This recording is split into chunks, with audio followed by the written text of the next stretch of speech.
Assalamualaikum warahmatullahi wabarakatuh. Alhamdulillah, alhamdulillahi rabbil alamin. Assalatu wassalamu ala asrafil anbiya'i wal mursalin, Sayyidina wa maulana Muhammadin. Asyhadu an la ilaha illallahul malikul haqqul mubin wa asyhadu anna Muhammadan abduhu wa rasuluhu was-sadiqul wa'dal amin wa tahirin wal mujahidina amma ba'du ibadullah wa ittaqullah. Bersyukur kita kehadirat Allah dengan mengucapkan alhamdulillahi rabbil alamin atas segala limpahan rahmah dan hidayahnya, serta dengan izinnya juga kita dapat menjalankan amanahnya, beramal dan beribadah zahir batin dunia dan akhirat. Bersalam kita tak akan terlupakan, marilah sama-sama kita sampaikan kepada junjungan kita Nabi Allah Nabil Akhirul Zaman Rasulullah Muhammad sallallahu alaihi wasallam. Atasnya kalimahnya kita kalamkan bersama-sama dengan membacakan Allahumma sholli ala sayyidina Muhammad wa ala alihi sayyidina Muhammad. Jamaah para hadirin dan hadirat dimanapun berada, rahimakumullah. Bertemu lagi dengan saya Guru Mursyid Syekh Nur Muhammad Buya Irwan Maulana Al-Khalidi, Pasaman, Sumatera Barat.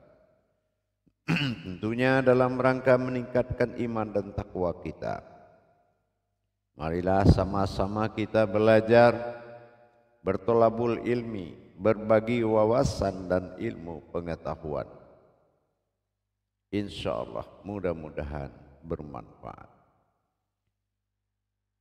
Insya Allah yang mana pada waktu dan kesempatan yang sangat kita muliakan ini, saya akan berbagi sebuah wawasan tentang sebuah kalam yang dikenal dengan nama sifat. Dalam makom tasawuf, tauhid dan ma'rifatullah, dalam pengenalan tajali-tajali ketuhanan, kalam ini sering kita dengar, yaitu kata sifat. Kalau kita tidak memahami, tidak paham apa yang dikatakan sifat, ini akan bermakna berbeda dengan tujuan kajian yang menjadi itu tujuan awal.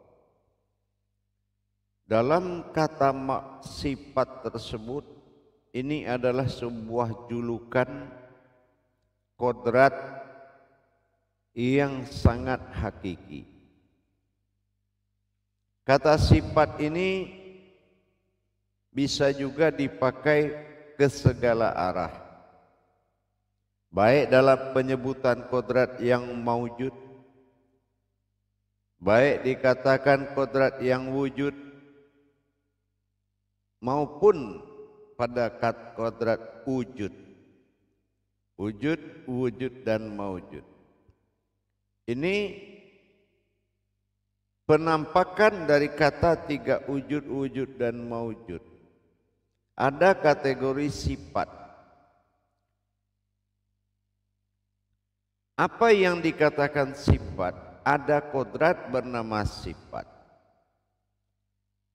Yang kedua, ada suatu kodrat bersifat, yaitu bertingkah. Kata yang lebih halus dari kodrat sifat adalah bersifat, atau dikatakan bertingkah. Fi'il digolongkan suatu gerak yang dikatakan bersifat. Sementara af'al adalah kodrat sifat. Nah, kita akan lihat dari sisi tajalinya. Bersifatlah aku pada sifatku sendiri. Nah, ini dalam kata sir tauhid, bahwasan perjalanan dari kata kalam aku bersifat pada diriku sendiri, ini berarti ada dua makom sifat. Apa yang dikatakan dua makom sifat? Tingkah laku dan kodrat sir atau tidak terlihat atau halus. Bertingkahlah aku pada kodratku yang sangat halus. Ini dikatakan bersifat pada sifat. Jadi kalau kita mengalami suatu perjalanan kajian yang berkata pada sifat, ini ditujukan kepada sebuah kodrat yang tidak diawali penciptaannya dari apa yang ada di bumi dengan apa yang ada di langit. Ini yang dikatakan kodrat sifat, yaitu dari wujudnya sendiri. Apabila dia sudah berkodrat pada wujud, bertingkah pada wujud, maka yang bermaujud ini adalah dari dirinya sendiri. Maka ini dikatakan dengan bertingkah atau bersifat aku pada sifatku. Nah, kita contohkan salah satu yang dikatakan sifat yang berkodrat. Kalau yang dikatakan ada kodrat sifat, ini sama kita memahami kepada kodrat iradat ilmu, sama basar kalam hayat. Itu dinamakan kodrat sifat. Tetapi adapun sama, adapun basar, adapun kalam, tidak akan hayat dia, tidak akan hidup. Telinga ini tidak akan bisa mendengar sama ini kalau tidak terhubung dengan sami'un. Basar tidak akan bisa melihat kalau dia tidak terhubung dengan basirun. Ini yang dimaksud dengan kodrat sifat dan bersifat. Kalau bersifat, ini bertingkah. Dan ini tidak berlaku kepada wujud-wujud selain dari wujudullah. Kalau yang dikatakan sifat, wujudnya wujudullah, wujudnya wujudullah, maujudnya maujudullah. Ini dilarikan kepada ketuhanannya. Kalaupun ada kalam, dia tidak akan mampu mengeluarkan suara kalau tidak ada hayat. Nah, begitu juga dengan iradat dan kodrat. Tidak akan terwujud kalau dia tidak hayat. Nah, dari mana dia bisa hayat? Hidup itu dengan adanya kodrat yang bersifat, bertingkah. Bertingkah dia sehingga kita bisa mendengar. Bertingkah dia sehingga kita bisa melihat dengan basar. Kodrat dia bertingkah dengan basirun. Dan kodrat dia mendengar dengan sami'un, mutakalimun, hayyun. Tapi kalau dia tidak bertingkah, ibarat kita letakkan kuping telinga ini di atas meja, dia nggak akan bisa berbuat apa-apa. Nah, sama dengan seperti kehadiran sama, mendengar. Kalau yang mendengar, dia tidak bersifat atau bertingkah, pada kodrat sifatnya, maka tidak akan ada hayat. Karena dia bertingkah ini tanpa hayat juga tidak bisa. Ya. Dia bertingkah untuk mendengar, yaitu dengan adanya sama, dia bertingkah dengan sami'un. Tapi kalau tidak hayat, tidak akan bisa berkodrat pada sami'un itu tadi. Basar tidak akan terwujud basirun tanpa hayat atau tanpa hidup. Sesuatu yang bergerak itu pasti hidup, dan gerak itulah hidup. Mana kodrat hidup pada yang dikatakan wujudullah? Kalau memang mawujudullah, dia wa huwa ma'akum aina ma kuntum, dia pada semua diri. Tidak ada lagi sebuah wujud apapun yang muncul, kodrat apapun yang menyatakan keberadaan zahir ini, sudah dia semua wa huwa ma'akum.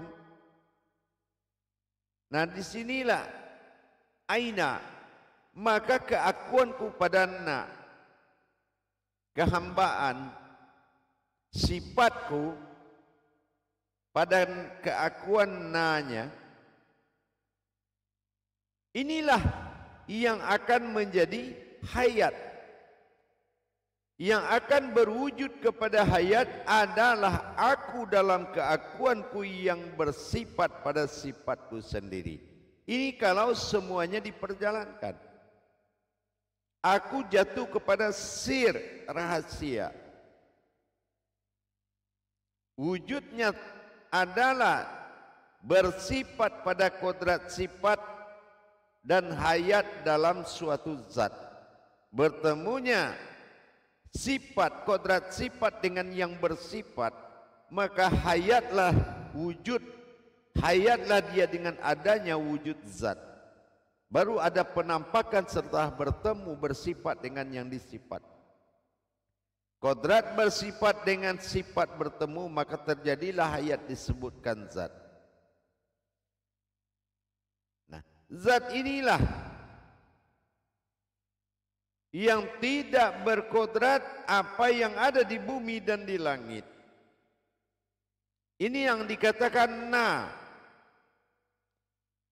keseluruhan dari tiga kodrat tadi yang disebut dengan sifat. Ini yang disebut dengan atau keakuan. Inilah sebuah wujud sifat, kodrat sifat bagi Allah. Wujudnya wujudullah, mawujudnya mawujudullah, adanya dia wujudullah. Ini yang dikatakan sebuah keakuannya, sebuah hayat yang dikatakan sifat. Jadi kalau kita sudah paham dengan tiga perkara tadi, ini yang dikatakan keakuan. Maka ini paduan dari hijaiyah nun dan alif. Nun dan alif. Nun adalah hayat, batin. Alif sir, rahasia. Maka inilah yang dikatakan yaitu batin rahasiaku. Ini yang dikatakan aftar alif pada alif yang nyata. Jadi wujudnya adalah aftar. Aftar itu disebut dengan alif yang nyata. Inilah penampakan. Inilah diri am. Diri am. Baru kita paham.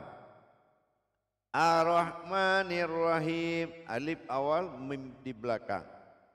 Allah fil awalul, Allah fil akhirun. Inilah penampakan zahir itu batin, dan batin itulah yang zahir. Dalil-dalilku inilah, ya kata Allah, yang diwahyukan kepada orang yang ku kehendaki untuk menceritakan dan memperkenalkan aku. Tetapi di balik itu disadarilah, apabila engkau ingin mengenalku, maka akan kuperkenalkan diriku kepadamu. Inilah yang mengaji dengan yang mengkaji. Yang mengaji adalah murid, yang mengkaji adalah wujud. Ini yang dikatakan memperkenalkan diri. Jadi kalau kita sudah bisa memahami tadi, apa yang dikatakan sifat? Sifat adalah kodrat dari sebuah tingkahnya. Kodrat yang tidak berasal dari apa yang ada di bumi dan apa yang ada di langit.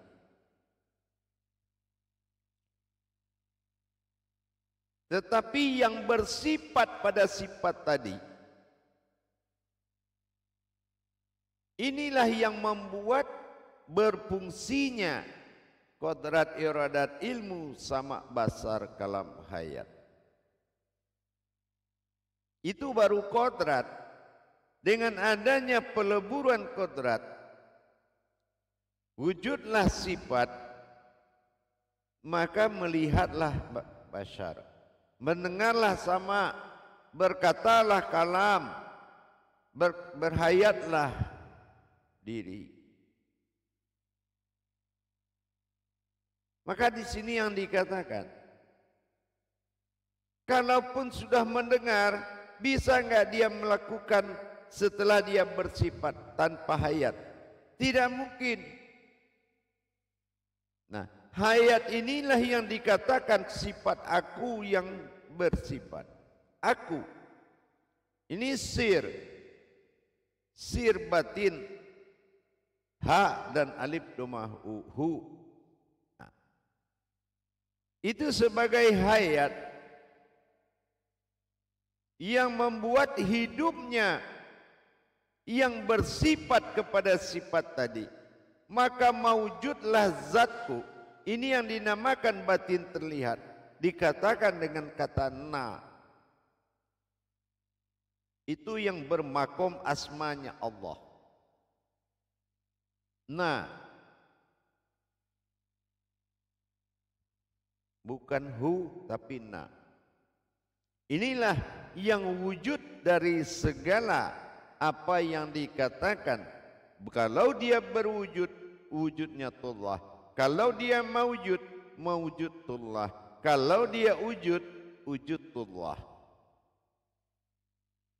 Jadi di sini kita pahami semuanya, bahwasanya untuk menaikkan dan meninggikan derajat ketuhanan pada diri, tentu dengan mewujudkan diri apa yang dikatakan batin keakuannya, atau disebut dengan batin rahasia. Inilah dikatakan kodrat an'am, yaitu batin terlihat. Tapi perjalanan batin terlihat tadi, ini yang dikatakan aku menjadi hayatnya pada tingkah lakunya kepada sifatnya sendiri. Maka terwujudlah zat yang disebut na. Maka keakuanku pada sifat ini disebut na. Nah, inilah dasarnya terjadinya sebuah wujud yang bersifat ketuhanan dalam rangka kodrat yang menjalankan ketuhanan keakuannya.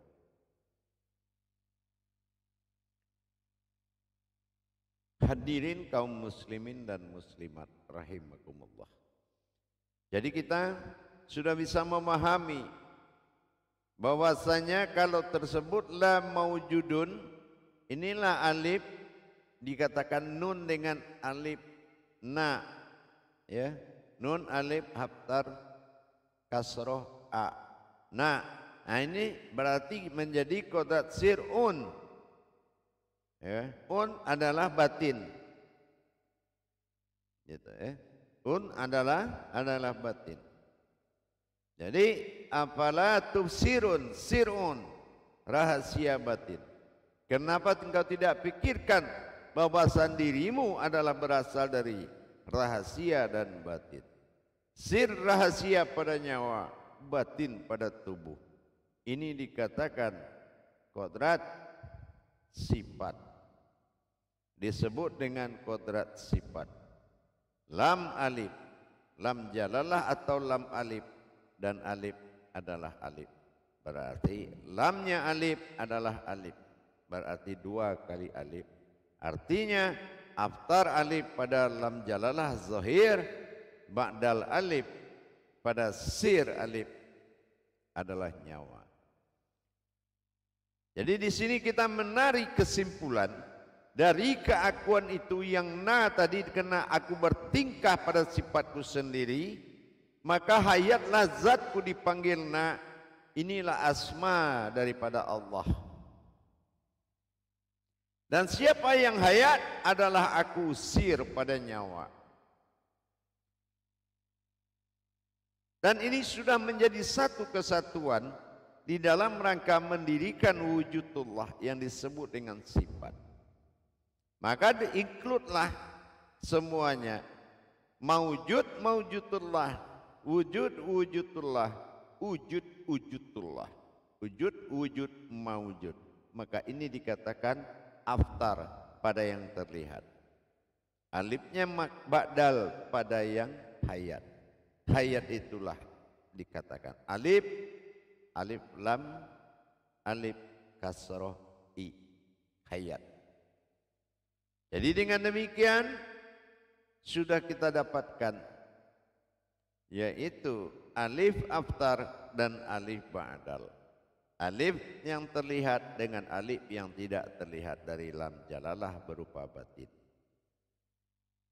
Dengan adanya kemudahan ilmu, afqalana fil mu'minin, beruntunglah orang yang berilmu, yaitu orang yang sudah terbuka hijabnya bagiku. Kalau aku sudah buka hijabnya, maka dia adalah batinku yang sangat mengerti, disebut arif billah.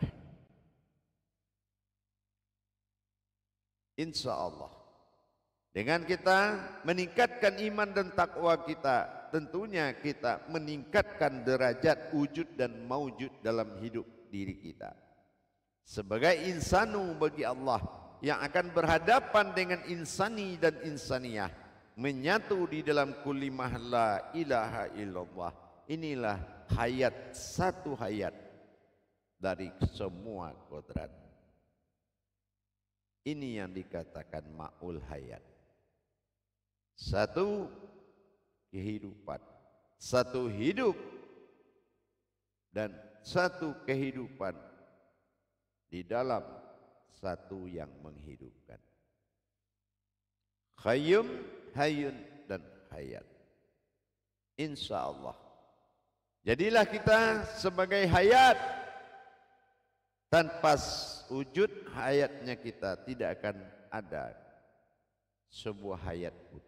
Dengan hayyunnya pada diri hidupnya batin, maka hayatlah semua ciptaan Allah. Ini yang dikatakan khalifatullah, sumber hayat, ruhul azoma yang berupa pada Adam berkodrat pada Muhammad dan hayat pada Tuhan. Ini diri pewaris.